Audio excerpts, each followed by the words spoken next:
Syederalun Polres Lok Semawe menggelar simulasi pengamanan aksi unjuk rasa yang berujung ricuh. Simulasi dilakukan untuk mengantisipasi gangguan Kamtibnas saat pemilu 2024.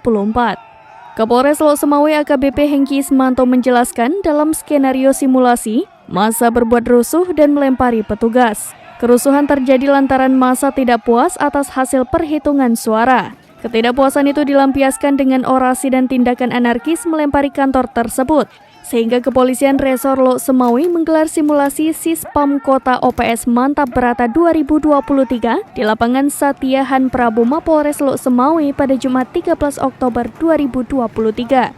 Kapolres Lok Semawe AKBP Hengki dalam sambutannya menyampaikan, simulasi Sispam Kota ini adalah gambaran umum tugas polisi ke depan dalam rangka pengamanan tahapan pemilu. Kapolres juga berpesan kepada personil untuk menjaga kesehatan dan keselamatan, jangan melakukan tindakan yang merugikan diri sendiri, keluarga, dan institusi Polri.